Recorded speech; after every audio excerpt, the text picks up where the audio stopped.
Welcome student. आज के lecture में हम पढ़ेंगे दी atomic structure of hydrogen atom and Bohr theory. सबसे पहले हम एटम के बारे में एक मॉडल डिस्कस करते हैं।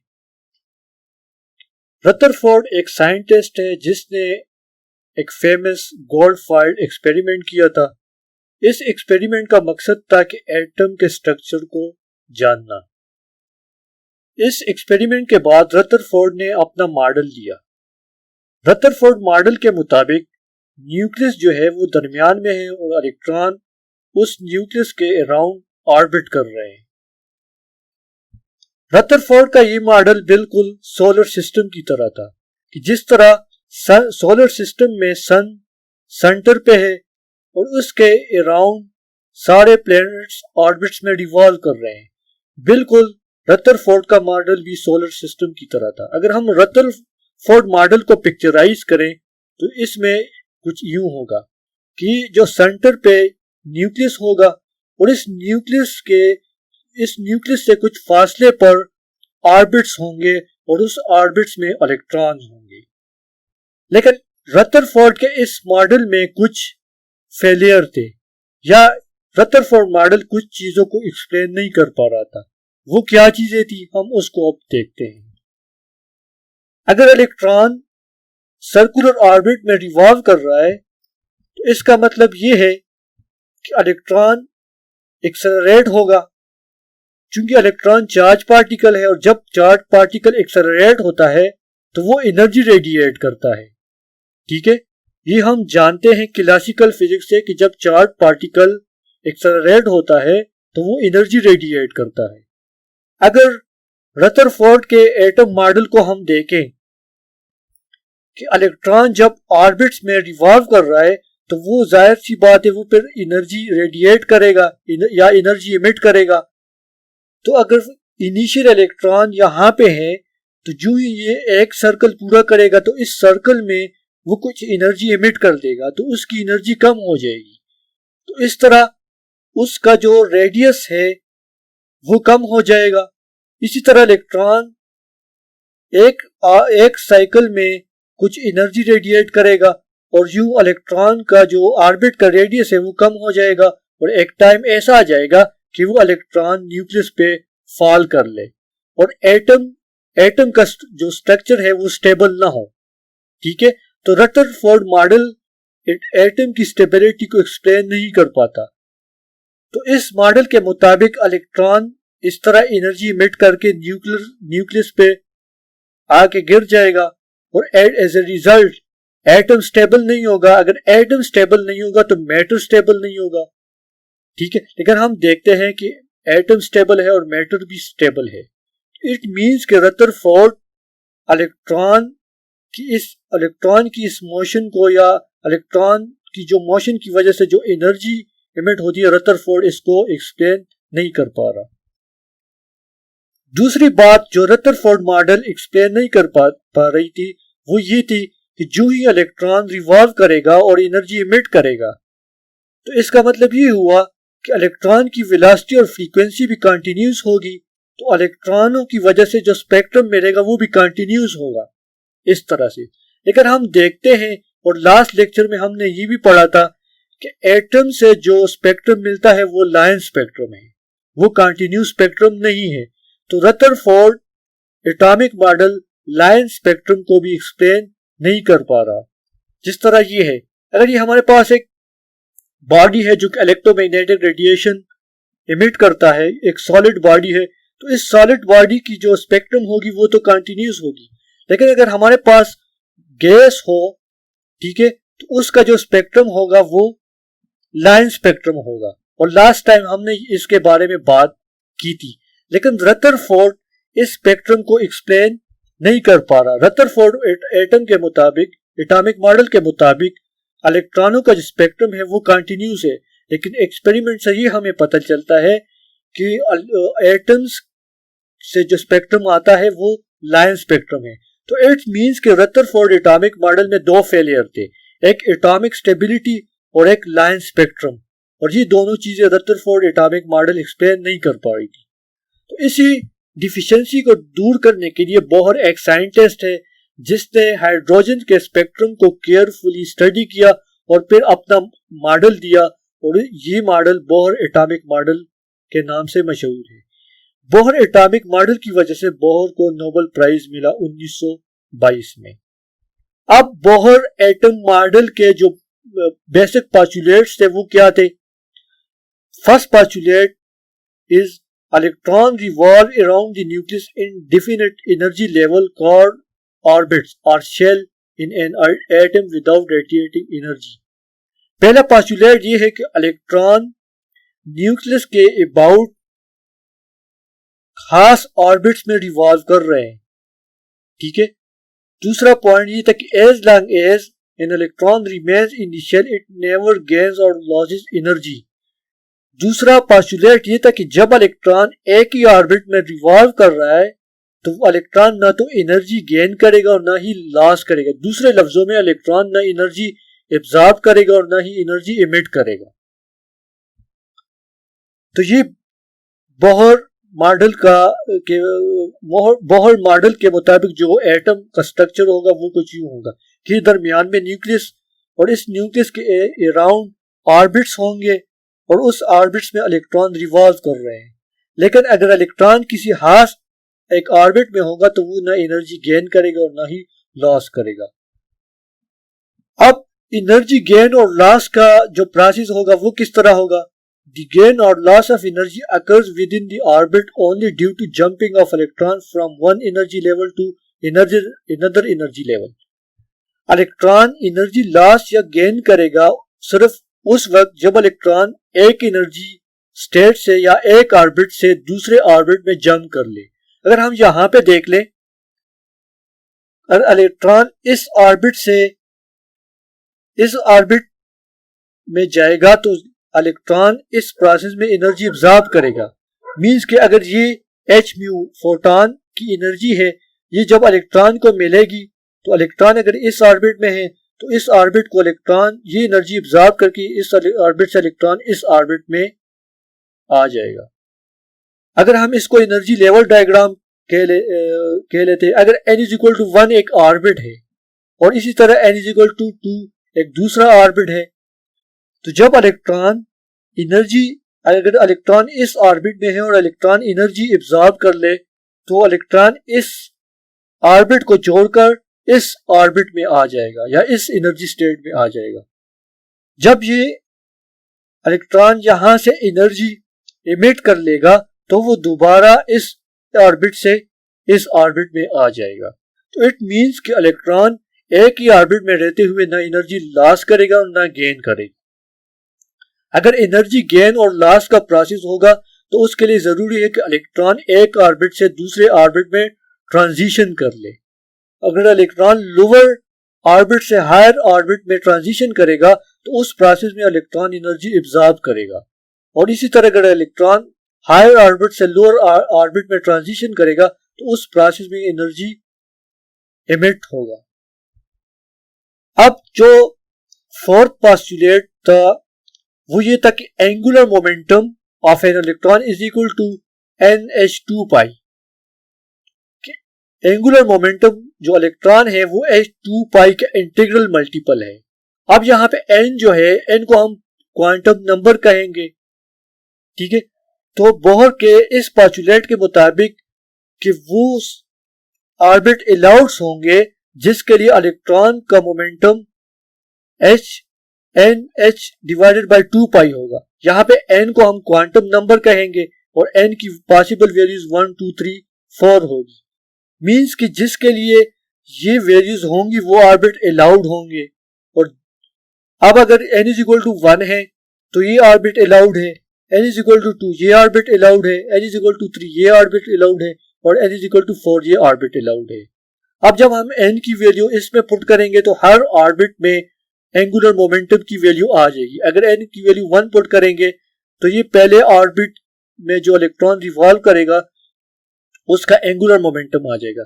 अगर n is equal to 2 put कर ले तो सेकंड ऑर्बिट की एंगुलर मोमेंटम आ जाएगी। इसी तरह n is equal to 3, n is equal to 4, इस तरह हम सारी वैल्यूज यहां से फाइंड कर सकते हैं। अब बोहर एटॉमिक मॉडल की एप्लीकेशन क्या है। सबसे पहले हम radius of the orbit find करेंगे, फिर हम energy of the orbit find करेंगे और फिर हम वेव नंबर कैलकुलेट करेंगे। तो ये तीन चीजें हम इस आज के लेक्चर में हम कैलकुलेट करेंगे और ये बोहर एटॉमिक मॉडल की एप्लीकेशन है। हम पहली एप्लीकेशन पे आते हैं, radius of N orbit of an atom. हम कंसिडर कर लेते हैं कि यहां पे ये एक हाइड्रोजन एटम हम कंसिडर कर रहे हैं और ये इसका न्यूक्लियस है और न्यूक्लियस में एक प्रोटॉन है और ये Z डिनोट करता है एटॉमिक नंबर को या नंबर ऑफ प्रोटॉन्स को। अब इस न्यूक्लियस से कुछ फासले पर हम एक ऑर्बिट कंसिडर कर लेते हैं कि ये ऑर्बिट है जिसमें इलेक्ट्रॉन रिवॉल्व कर रहा है और इलेक्ट्रॉन की अगर हम टेंजेंशियल वेलोसिटी की बात करें तो वो इस ऑर्बिट के हर पॉइंट पे टेंजेंट होगा। अब इस इलेक्ट्रॉन का मास m है और इस इलेक्ट्रॉन और न्यूक्लियस के दरमियान जो फासला है वो r है। ये सारी कंसिडरेशन हमने की और हम अब radius of the orbit calculate कर रहे हैं। अब कूलम लॉ के मुताबिक इलेक्ट्रॉन और प्रोटॉन के दरमियान जो कूलम्बिक फोर्स होगी वो ये होगी, ठीक है। और यहां पे इलेक्ट्रॉन पे चार्ज E, प्रोटॉन पे चार्ज E और Z उसका एटॉमिक नंबर है। अब हम जब इसको आपस में मल्टीप्लाई करेंगे तो ये हमारे पास आ जाएगा, यहाँ पे एप्सिलॉन नॉट वैक्यूम परमिटिविटी है। अब चूंकि इलेक्ट्रॉन अगर सर्कुलर ऑर्बिट में रिवॉल्व कर रहा है तो उस पे एक सेंट्रीपिटल फोर्स भी लगेगी mv² डिवाइडेड बाय r। अब ये दोनों फोर्सेस इक्वल होंगी और एक दूसरे को बैलेंस करेगी, तभी वो ऑर्बिट स्टेबल है। अगर इसमें एक फोर्स हो, अगर हम सिर्फ कूलम्बिक फोर्स को कंसीडर कर ले तो इलेक्ट्रॉन और प्रोटॉन एक दूसरे की तरफ आ जाएंगे, लेकिन वहां पे चूंकि सेंट्रीफ्यूगल फोर्स है तो वो सेंट्रीफ्यूगल फोर्स इलेक्ट्रॉन को ऑर्बिट से बाहर की तरफ धकेलेगी, तो लिहाजा ये दोनों फोर्सेस इक्वल हैं और एक दूसरे को बैलेंस करेगी। तो जब हम इसको मैथमेटिकली इक्वल कर लेंगे तो यहां से हम r की वैल्यू फाइंड कर लेते हैं और इसको हम इक्वेशन 1 और इसको हम इक्वेशन 2 का नाम दे देते हैं। अब बोहर के फोर्थ पोस्टुलेट के मुताबिक एंगुलर मोमेंटम या ऑर्बिटल एंगुलर मोमेंटम जो कि mvr होता है वो बराबर है integral multiple of h divided by 2 pi. h यहाँ पे क्वांटम नंबर है, यहां से हम v की वैल्यू फाइंड कर लेते हैं तो v की वैल्यू हमारे पास ये आ जाती है। इसको हम अगर v² कर ले तो इसको हम v² इस तरह लिख सकते हैं, इसको हम इक्वेशन 4 का नाम देते हैं। अब हम इस इक्वेशन 4 को इक्वेशन 2 के अंदर पुट कर देते हैं। जब हम इक्वेशन 4 के अंदर पुट कर देंगे तो हमारे पास ये आ जाएगी और हम r की वैल्यू हमारे पास इस तरह आ जाएगी। इसको हम इक्वेशन 5 का नाम दे देते हैं। ये हमारे पास ऑर्बिटल रेडियस आ गई कि जो ऑर्बिट्स अलाउड है उनकी रेडियाई ये होगी। अब n यहाँ पे प्रिंसिपल क्वांटम नंबर है, तो इस एक्सप्रेशन को स्टूडेंट याद रखना है। ये हाइड्रोजन एटम के अंदर जो ऑर्बिट्स है उनकी रेडियस है और उनके सारे रेडियस हम यहां से कैलकुलेट करेंगे। अब अगर हम हाइड्रोजन एटम की बात करें तो हाइड्रोजन एटम के अंदर एक प्रोटॉन है, तो यहाँ पे जो एटॉमिक नंबर Z है वो 1 के बराबर आ जाएगा। तो पिछले वाले इक्वेशन में हम जब Z = 1 पुट करेंगे तो हमारे पास ये आ जाएगा। इस Z की जगह ये 1 हमने पुट की तो हमारे पास ये आ गई। अब हम यहां से ये एक्सप्रेशन हमारे पास आ गई, इसको हमने इक्वेशन 6 का नाम दे दिया। अब इस इक्वेशन के अंदर n को छोड़कर बाकी फैक्टर को हम a0 के लेते हैं, ठीक है। a0 के लिया तो हमारे पास ये इक्वेशन आ गई r = n² a0, where a0 एक कांस्टेंट है और a0 की वैल्यूज a0 के जो फार्मूला है वो हमारे पास ये है। अब यहाँ पे epsilon not h² e² pi m ये सारे कांस्टेंट है। जब हम इसकी वैल्यूज पुट करेंगे, क्योंकि इनकी वैल्यूज हमें पता है, एप्सिलॉन नॉट वैक्यूम परमिटिविटी है, h प्लैंक कांस्टेंट है, e इलेक्ट्रॉन पे चार्ज है, पाई कांस्टेंट है और m mass of the electron है। जब हम इसकी वैल्यूज पुट करेंगे तो हमारे पास a नॉट की वैल्यूज ये आ जाएगी। जब a नॉट की वैल्यू आ गई तो हम a नॉट की वैल्यू ऊपर वाली इक्वेशन में पुट करेंगे तो हमारे पास r is equal to n square a naught आ जाएगा। अब ये इक्वेशन स्टूडेंट याद रखना है, ये इक्वेशन ऑर्बिट्स की रेडियाई बताता है। अब हम डिफरेंट ऑर्बिट्स के लिए रेडियाई कैलकुलेट कर लेते हैं। अगर ये हमारे पास एक जनरल फार्मूला है, इस फार्मूले का आप लोगों ने याद रखना है। अब n की वैल्यू यहाँ पे 1, 2 और 3 होगी। अगर हम फर्स्ट ऑर्बिट की बात करें तो फर्स्ट ऑर्बिट के लिए n इज इक्वल टू 1 होगा।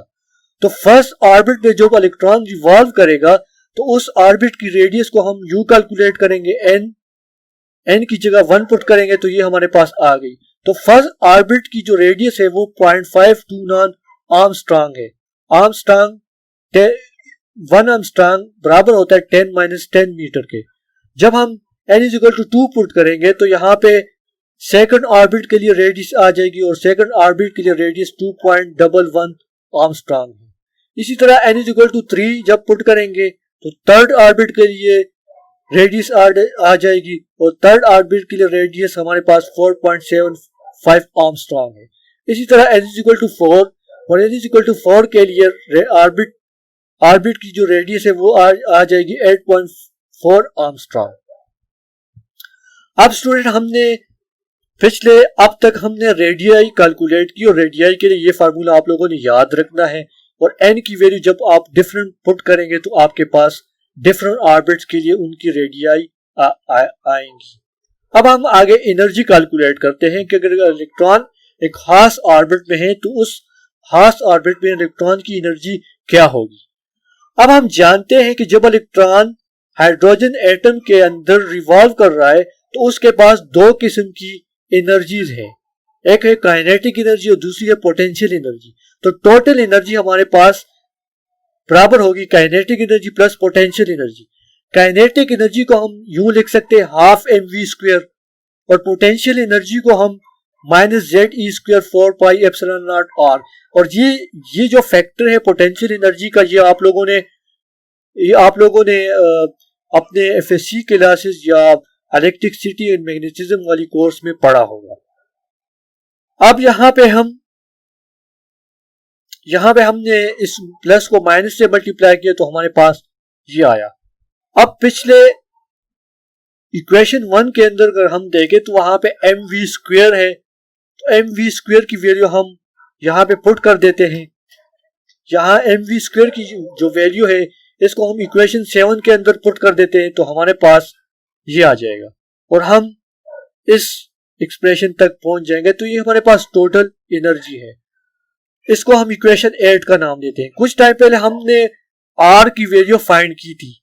अगर हम यहाँ पे R की वैल्यू इक्वेशन 5 से इक्वेशन 8 के अंदर R की वैल्यू पुट कर ले तो हमारे पास इलेक्ट्रॉन की जो एनर्जी होगी वो हमारे पास ये आ जाएगी। अब बिल्कुल उसी तरह हम हाइड्रोजन एटम के लिए Z is equal to 1 put करेंगे। Z हमारे पास नंबर ऑफ प्रोटॉन है और हाइड्रोजन एटम के अंदर एक ही प्रोटॉन होता है तो Z हमारे पास 1 आ जाएगा। तो जब Z is equal to 1 put करेंगे तो हमारे पास इलेक्ट्रॉन ऑर्बिट्स के लिए एनर्जी ये आ जाएगी। अब यहाँ पे हम ये जो ब्रैकेट के बाहर एक फैक्टर लिखा हुआ है इस फैक्टर को हम E0 कह लेते हैं और इसको हम me4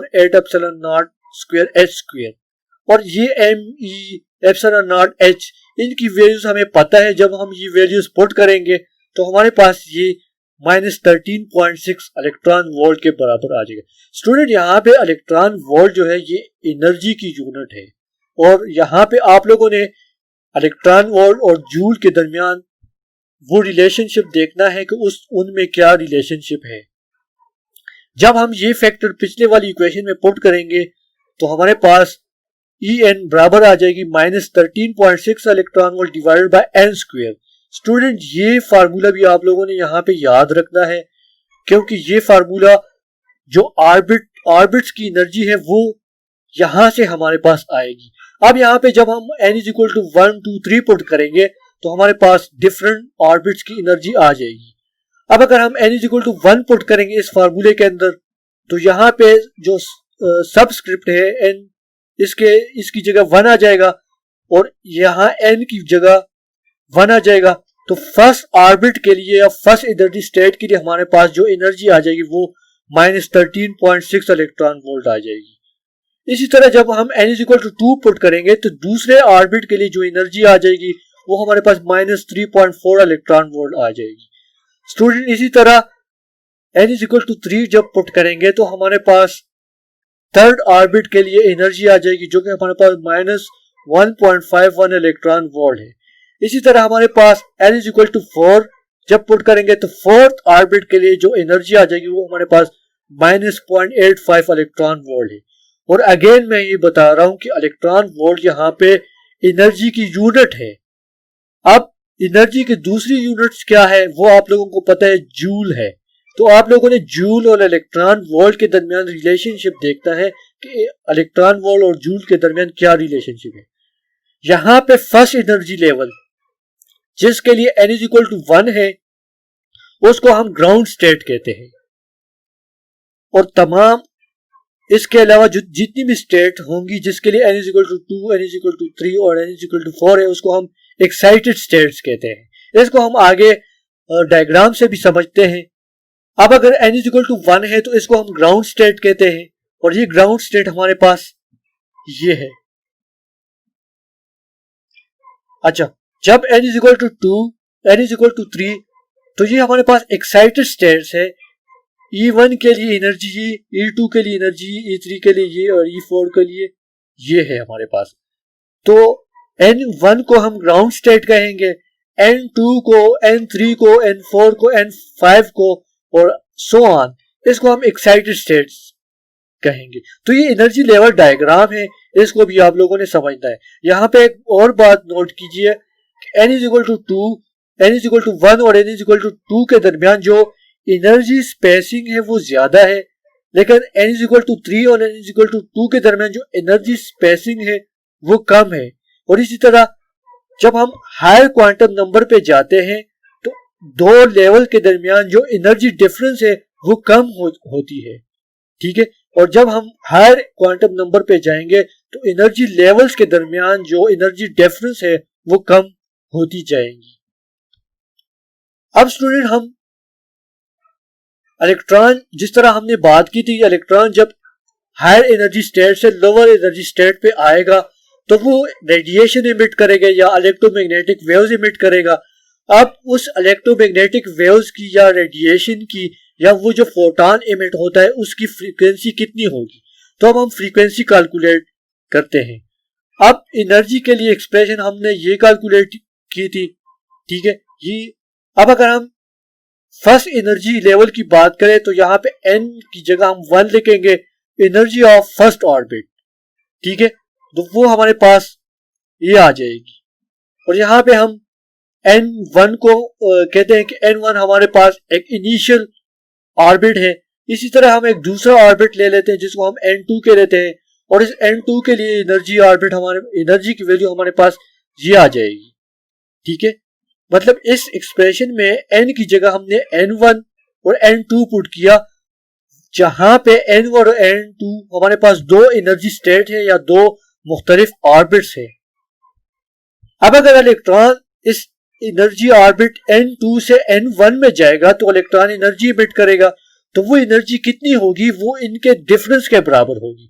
तो हम यहाँ पे जो एनर्जी एमिशन है, जो एमिटेड एनर्जी है, उसको इस तरह कैलकुलेट कर लेंगे कि हम एक ऑर्बिट की एनर्जी और दूसरे ऑर्बिट की एनर्जी हम उसका डिफरेंस ले लेंगे। तो पिछली इक्वेशन से हम जब इनकी वैल्यूज पुट करेंगे तो ये हमारे पास ये आ जाएगी। दिस इज माइनस, एक माइनस यहाँ पे है और एक माइनस यहाँ पे है, ये दोनों माइनस साइन आपस में प्लस हो जाएंगे। यहाँ इस इक्वेशन में हो कुछ चीजें कॉमन है तो उनको हम कॉमन ले लेते हैं। तो ब्रैकेट के अंदर हमारे पास 1 डिवाइडेड बाय n1 स्क्वायर आ जाएगा, minus 1 divided by n2 square आ जाएगा। अब हाइड्रोजन एटम के लिए z = 1 है, तो जब हम z = 1 पुट करेंगे तो हमारे पास ये चीज आ जाएगी। अब इस चीज को हम जब हम ये वैल्यूज पुट करेंगे तो हमारे पास ये क्वांटिटी आ जाएगी और ये जूल में है, इसको आप इलेक्ट्रॉन वोल्ट में भी कन्वर्ट कर सकते हैं और ये हमारे पास एनर्जी डिफरेंस आ जाएगा। अब प्लैंक्स क्वांटम थ्योरी के मुताबिक या आइंस्टाइन की फोटॉन कंसेप्ट के मुताबिक एनर्जी जो एमिशन होगी वो फोटॉन की सूरत में होगी और वो उस फोटॉन की एनर्जी एच म्यू के बराबर है। एच यहाँ पे प्लैंक कांस्टेंट है, म्यू यहाँ पे फ्रीक्वेंसी है और एच म्यू की जब हम डेल्टा ई की जगह एच म्यू पुट करेंगे तो हमारे पास ये वाली इक्वेशन ये बन जाएगा और ये हमारे पास इस तरह आ जाएगा। अब ये हमारे पास वही इक्वेशन है स्टूडेंट, यहां से हम एच को दूसरी साइड पे डिवाइड कर लेते हैं तो ये हमारे पास फ्रीक्वेंसी आ जाएगी और फ्रीक्वेंसी को हम चूंकि हर्ट्ज या साइकिल पर सेकंड की यूनिट में हम कैलकुलेट कर लेते हैं तो ये हमारे पास फ्रीक्वेंसी आ गई। अब हम वेव नंबर को कैलकुलेट करते हैं। अब ये हमारे पास फ्रीक्वेंसी बराबर होती है c डिवाइडेड बाय लेमडा, ठीक है, frequency is equal to c divided by lambda. तो यहाँ पे 1/लेमडा लेमडा को हम v बार लिख लेते हैं और ये v बार हमारे पास वेव नंबर है, ठीक है, इस 1/लेमडा लेमडा को हम वेव नंबर कहते हैं। अब अगर हम पिछली वाली इक्वेशन में फ्रीक्वेंसी की ये वैल्यू पुट कर ले तो हमारे पास ये आ जाता है। अब यहां से c को दूसरे साइड पे मल्टीप्लाई कर लेते हैं तो हमारे पास ये v बार या वेव नंबर आ जाता है। तो स्टूडेंट यहां पे जो फैक्टर है पिछले वाली इक्वेशन में, ये फैक्टर, इसको हम r कह लेते हैं और इसकी जो न्यूमेरिकल वैल्यू है वो 1.09678 into 10 पावर 7 पर मीटर है और इस r को हम रेडबर्ग कांस्टेंट कहते हैं। अगेन बता रहा हूं, इस r को हम रेडबर्ग कांस्टेंट कहते हैं। अब जब हम ये r की वैल्यू इसकी जगह हम ये r पिछली वाली इक्वेशन में पुट करेंगे तो हमारे पास वेव नंबर आ जाता है। तो स्टूडेंट यहाँ पे जो वेव नंबर है ये 1/लेमडा है। अगर इसको आप 1/लेमडा से रिप्लेस कर ले तो भी ये ठीक है। अब ये हमारे पास ये इक्वेशन आ गई और इस इक्वेशन को आप लोगों ने याद रखना है। अब स्टूडेंट बोहर एटॉमिक मॉडल हमने डिस्कस किए, लेकिन बोहर एटॉमिक मॉडल के अंदर कुछ फेलियर थे या कुछ फ्लॉज थे, ठीक है, या कुछ डिफेक्ट्स थे। अब वो डिफेक्ट्स, वो फ्लॉज, वो फेलियर कौन से थे? तो बोहर थ्योरी जो एक्सप्लेन करती है कि जब इलेक्ट्रॉन एक ऑर्बिट से दूसरे ऑर्बिट में जंप करता है तो वहां पे एनर्जी एमिट होती है या एनर्जी एब्जॉर्ब इलेक्ट्रॉन कर लेता है। लेकिन ये रेडिएशन कहां से आता है बोहर थ्योरी इसको एक्सप्लेन नहीं कर पाती। दूसरा जो डिफेक्ट है वो ये है कि हाइड्रोजन, बोहर थ्योरी ने हाइड्रोजन एटम के जो डिफरेंट स्पेक्ट्रल सीरीज है उसको तो एक्सप्लेन कर लेती है, लेकिन कुछ एक्सपेरिमेंटल ऑब्जर्वेशन से ये पता चला कि अगर हम एक सिंगल लाइन ले ले तो वो सिंगल लाइन एक लाइन नहीं है बल्कि कलेक्शन ऑफ लाइंस है, ठीक है। जिस तरह हमने कुछ स्पेक्ट्रल सीरीज पढ़ी थी, बामर सीरीज, लाइमन सीरीज, अगर हम बामर की एक फर्स्ट लाइन देखें तो बोहर थ्योरी तो उस फर्स्ट लाइन को एक्सप्लेन कर पाती है, लेकिन वो फर्स्ट लाइन सिंगल नहीं है बल्कि वो सिंगल लाइन मुख्तलिफ कंपोनेंट्स में डिवाइड होती है। तो हाइड्रोजन बोहर थ्योरी जो है उस कंपोनेंट्स लाइन को एक्सप्लेन नहीं कर पाती। ये बोहर थ्योरी का दूसरा डिफेक्ट है। तीसरा डिफेक्ट ये है कि बोहर थ्योरी तो हाइड्रोजन एटम को एक्सप्लेन कर पाती है, या अगर किसी एटम के आखिरी शेल में एक इलेक्ट्रॉन हो जिसको हम कह सकते हैं कि वो हाइड्रोजन लाइक एटम है, तो बोहर थ्योरी तो उस एटम्स को एक्सप्लेन कर पाती है। लेकिन अगर एक से ज्यादा इलेक्ट्रॉन हो जिस तरह लिथियम, बेरियम ये है, तो इसके स्पेक्ट्रम को बोहर थ्योरी एक्सप्लेन नहीं कर पा रही। सिर्फ हाइड्रोजन एटम के स्पेक्ट्रम को एक्सप्लेन कर पाती है, लेकिन दूसरा हीलियम, लिथियम और बेरिलियम, इनके स्पेक्ट्रम को बोहर थ्योरी एक्सप्लेन नहीं कर पाती। फोर्थ जो डिफेक्ट है या जो फेलियर है कि जब हम एटम्स को मैग्नेटिक फील्ड के अंदर रख देते हैं तो उनकी जो स्पेक्ट्रल लाइन है वो स्प्लिट अप हो जाती है। अगर ये हमारे पास एक लाइन है, अगर मैग्नेटिक फील्ड ना हो तो ये एक सिंगल लाइन होगी, लेकिन जब मैग्नेटिक फील्ड हम ऑन करेंगे तो ये सिंगल लाइन 3 डिफरेंट लाइट में डिवाइड हो जाएगी या स्प्लिट हो जाएगी, और इस फिनोमेना को हम जीमन इफेक्ट कहते हैं। ठीक है, और बहुत थ्योरी जीमन इफेक्ट को एक्सप्लेन नहीं कर पाती। तो स्टूडेंट, ये बहुत थ्योरी के कुछ फेलियर थे। आखिरी फेलियर ये है, इसी तरह जब हम एटम्स को इलेक्ट्रिक फील्ड में रख देते हैं तो उस टाइम उसका जो स्पेक्ट्रम है, उसके स्पेक्ट्रम में हर लाइन जो है वो मुख्तलिफ कंपोनेंट्स में डिवाइड हो जाती है, और इस इफेक्ट को हम स्टार्क इफेक्ट कहते हैं। बहुत थ्योरी भी स्टार्क इफेक्ट के लिए कोई एक्सप्लेनेशन पेश नहीं कर पा रही।